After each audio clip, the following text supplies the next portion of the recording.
everybody. My name is Dave Foley, and I'm joined by Jenna today from Hasmark Publishing International.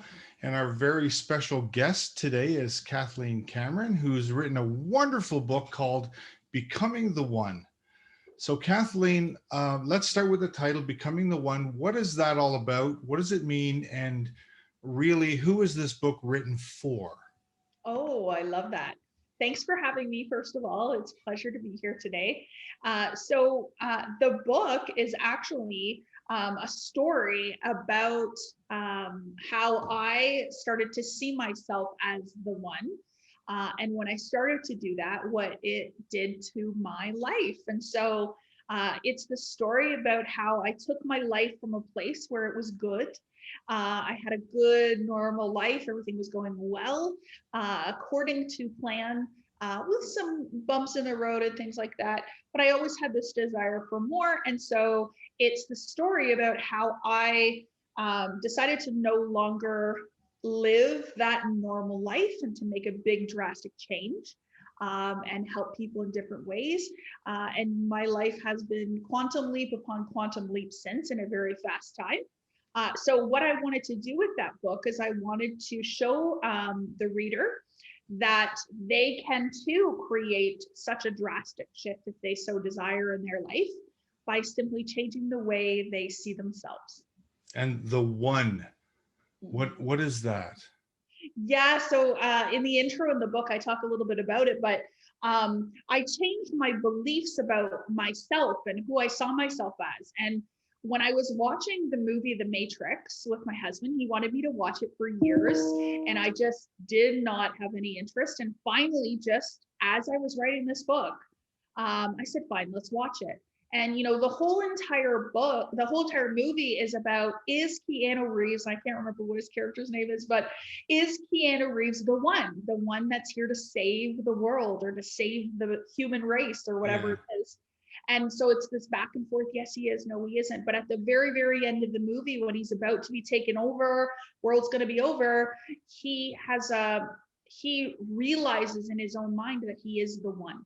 And so when he recognized that he's the one to do this, all of his powers appeared. And so that's how I feel. What happened to me was once I believed that I was the one that could help others, I was the one that could make a change, all of my powers, so to speak, came out. Yeah. And I was able to do the things that I've done. Yeah. Yeah. And you talked about the belief behind that. It was really the belief that caused that sort of the superpowers to present themselves or to be available to you. Oh, that monumental shift. Yeah. It was, you know, a lot of people talk about it being like an awakening or a rebirth, but for me, like, it was dramatic psychological change in how I perceived myself. And so it created a dramatic change in my physical surroundings. Yeah, and speaking of just that reshaping of how you thought and that monumental shift into your life, you did see your father and your sister lose their jobs. That changed your attitude about what really is secure in life and about what you depend on. So how did that contribute to you reshaping your paradigm around financial and economic security? Yeah, so good. You know, I had been somebody that had been told growing up, whether it's from my family or from, you know, the media, whatever it was, that you graduate high school, you get a degree, you know, college or university, and you get a good job with a pension and benefits and hopefully make $100,000 a year. That was security. If you had that, you're doing well. And so that's the program that I had. That's what I functioned according to. And so got the degree, got the job, wasn't happy with what I was doing, went back to school, got another degree, you know, became a nurse. Then I went back to school and got a master's degree, all the while still making the same amount of money and having the pension and the benefits. But there was no deep-rooted internal satisfaction in that. So, but there was this sense of ease, of comfort. So it was keeping me where I was. And I had always thought about entrepreneurship, but it was so outside of the box and outside of that security, that comfort, that it didn't seem possible. And then when my dad worked for a company for, I don't even know, it was almost 30 years, I think, just get laid off and walked off the job in an instant. And then it happened to my sister a couple years later. And so that shook my model. It shook my program. I was like, wait a minute, but this isn't security. And then right before I resigned as a nurse, actually, 5 days before I resigned, 29 of my colleagues got walked off the job in government restructuring. And so, you know what? Nothing's secure anyways. So when you have that realization, it's like, I would rather be building my own business, building my own dream, working from the comfort of my own home than having this lack of security there. So it almost made me think that maybe I'd have more security working for myself.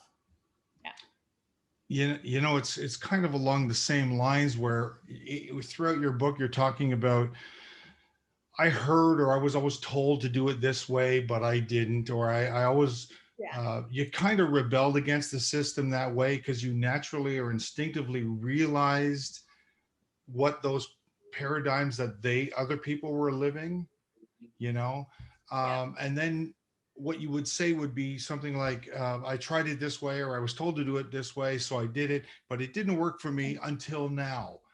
And then you would kind of release that secret sauce. What is that? What is the difference?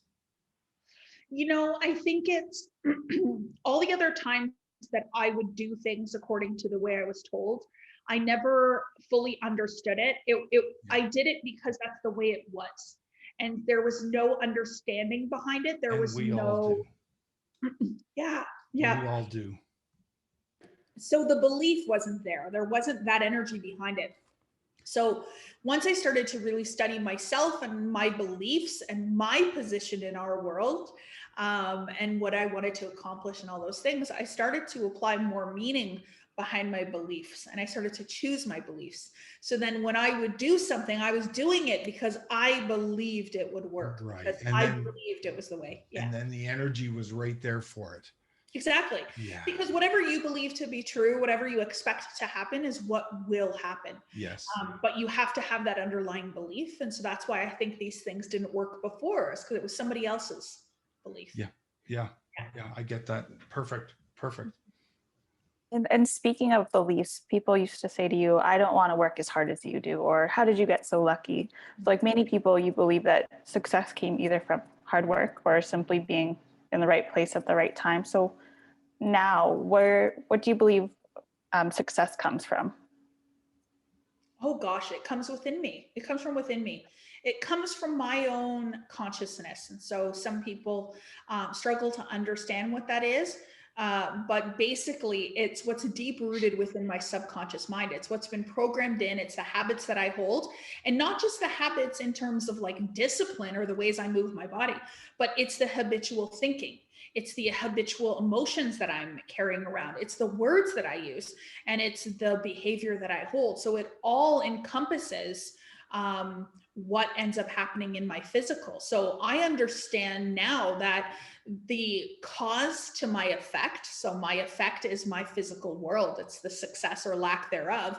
The cause is myself, it's all within me. So instead of asking for something else to change around me, I go into myself and ask, what needs to change here? And so this is where I think people will change business opportunities quickly, because they think a different business opportunity is going to be the thing that's going to save them.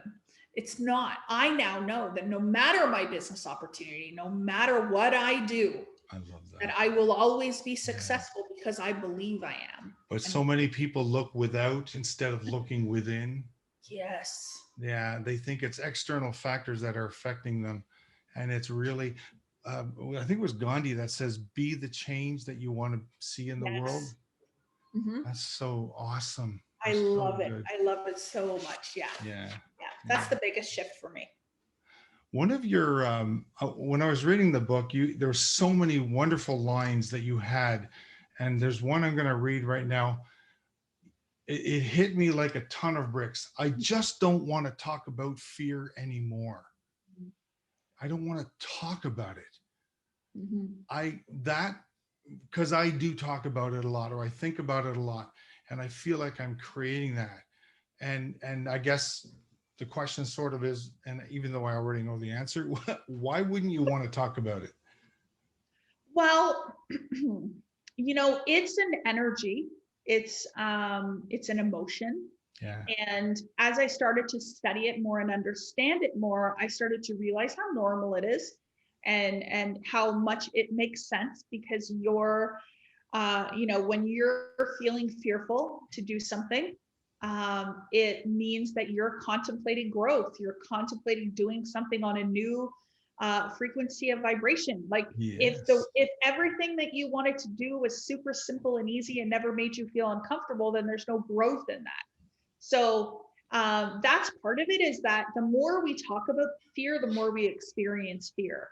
The more we give it our focused attention, the more that it grows. But then the other thing is, I started to feel like, and I started to accept in myself, is, wait a minute, like, what if I'm not actually scared? Like, what if it's just excitement or nervousness? Why does it have to be scared? Because the emotion of being scared, when we're taught in school as kids, the emotion that we're taught in the pictures like this, like scared. Yeah.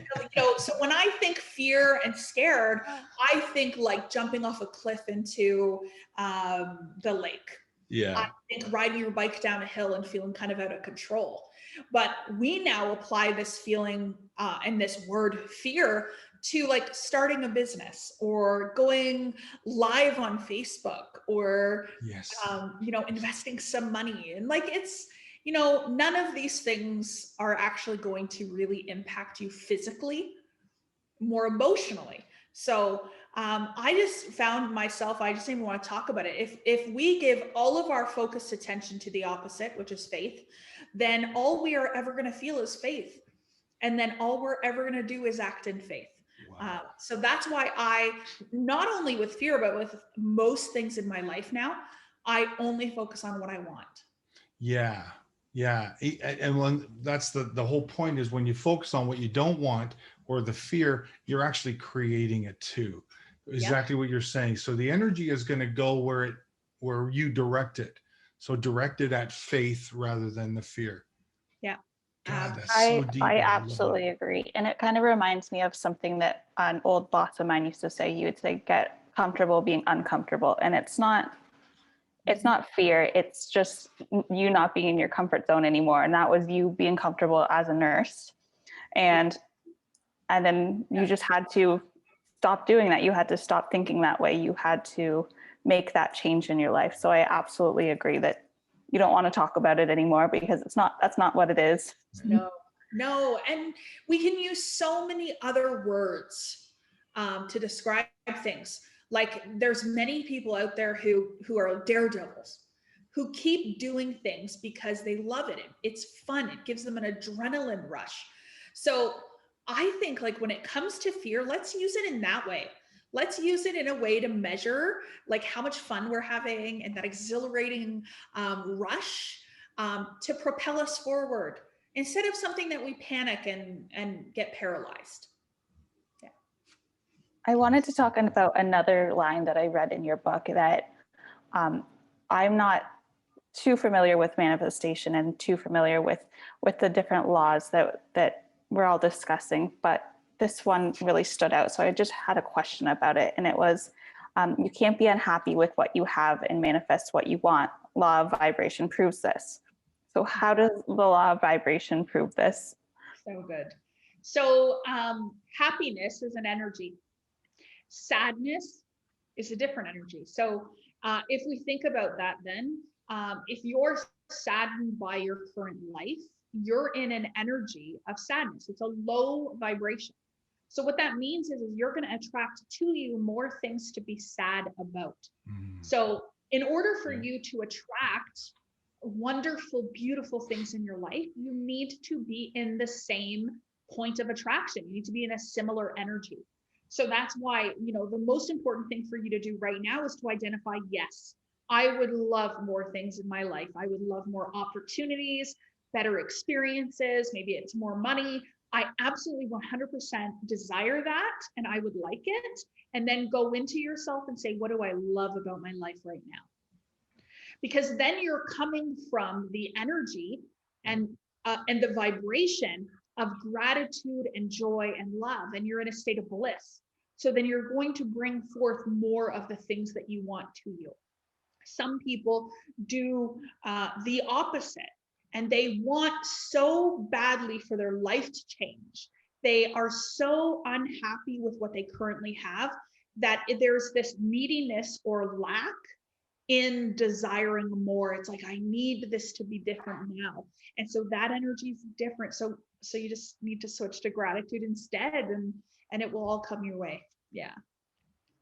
I love that. I agree. Yeah. I love the story in your book. And I just want to bring this out a little bit. $21,000, $21,795. Oh, Tell me that story. so good. Yeah. So when I first started studying this material, I wanted to play around with it. And this is the most important thing when I talk about this is like, is the energy I was in when I did this was very playful. It was fun. I wanted to test it out and see what I could do. So my goal was to bring in $20,000 a month income. And keep in mind, I was making $3,500 a month at that time, but I really desired 20,000 in a month. I was like, you know what? I'm open to all in any ways. And I was affirming, I'm so happy and grateful now that I'm making over $20,000 in a month from multiple sources. Like I was just totally open. And then I started writing it out. You know, I was auto suggesting it. Which just means I was raising my belief of the possibility of it happening. And one day I was sitting there and I had a really realistic thought. I was obviously in my intellectual mind. And I said, you know what? I want to visualize the money in the bank. That's really going to be good. You know, you could change your bank statement or whatever else. Yeah. So I decided to have a visualization of looking at my bank account and seeing the 20,000. And then I thought, wait a minute, it's not going to be 20,000 to the penny in the bank account, because I always keep a little in there. So you know what? I'm going to put 21,795. And I wrote that number out. And I didn't worry about the cents, but 21,795. And I wrote it out. And I wrote this out for a couple of weeks. And I visualized that number over and over and over again. And there were things changing in my life for sure. My business was improving. More money was coming in through my business, but not to that extent. And one day my husband said to me, you know, I just got an email to say that some of our stocks within his company have matured. Should we exercise them? And I thought, yeah, sure. And I'm thinking it's probably a couple $100. And so I'm in Florida at a conference. So I'm already vibing high, feeling really good. Yeah. And he messages me and he said, hey, the money came, it's going to be in your account. Have a chat. I said, okay, yeah, I'll look. And I'm in the middle of the conference. I go to my RBC app and I look, and there's $21,795 and like 85 cents. And my heart was like, what? Yeah. This is for real. You can't make that up. Yeah, I called my coach Danielle at the time and I said, you're not going to believe this. You're not going to believe that it was to the dollar amount. Like absolutely blew my mind. And she told me add a zero going forward. Yeah. Add a zero. And at the time I thought, might as well. I was like, this woman thinks that I'm going to make, you know, $210,795,000 in a month. Like, come on.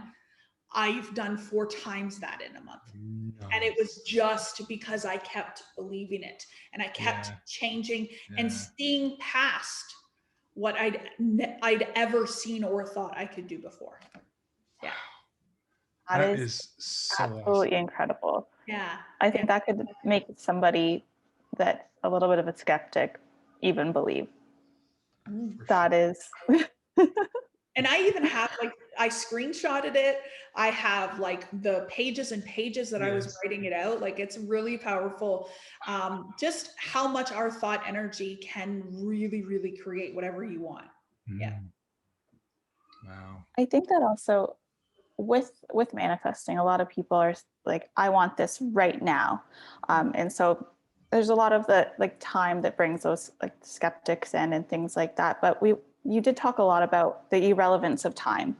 And when you said in your book, I believe, If you knew without the shadow of a doubt that everything you wanted was on its way, you would patiently sit and wait while enjoying the life you have at this moment. It's that simple. Yeah. Can you comment a little bit on this? Oh my gosh, yes, yes, yes, yes. Price Pritchett in the book U Squared, and I read this near the beginning of my journey. There was one sentence in there, and I have highlighted and underlined it and circled it, and it just, he says, "You must act as if success is guaranteed." And at first I was like, really? But we don't know it's guaranteed. Like, we don't know. So how can we act that way? And then as I started to expand my awareness and I started really studying the laws and I started studying myself, I started to realize that, wait a minute, we can create an idea in our mind and it will manifest in the physical form by law. So it is guaranteed, except the only thing that isn't guaranteed in the entire scenario is our belief that it's guaranteed. So all we have to do is, without a shadow of a doubt, believe and have faith that no matter how long it takes, that it will show up no matter what. And I think the reason it takes longer for some people's things to show up is because they have doubt along the way. So they're doubting, looking for it, doubting, looking for it. And then it takes years for it to show up. So that's why for me, it happened so fast. One of my colleagues said that I collapsed time. And I thought, I haven't heard that before, but I like That's it. good. Yeah. And why that happened was my unwavering belief. So I acted as if success was guaranteed. So what that means is that I wasn't looking for it. I wasn't doubting it. I wasn't worried about it. I was just like, well, it'll be here when it's here. And then the other thing is I took inspired aligned action. So when I would get an idea, I would be like, well, I know what's on its way. So yeah, I'm going to decide to do that because I know. But we don't do that. We've been trained to be careful, to be cautious, to have a plan B and all these other things. I don't have a plan B. There's no plan B because I create the end result. So I don't need any of that. Yeah. That is incredible. And even when you say collapsing time, that just brings it back to the title of your book as well, Becoming the One, the Matrix. So it's everything's aligned. That's amazing. Yeah, it's so good. Yeah, and those are the bookends for your book too, The Matrix, right?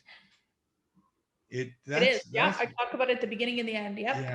Yeah, that's really good.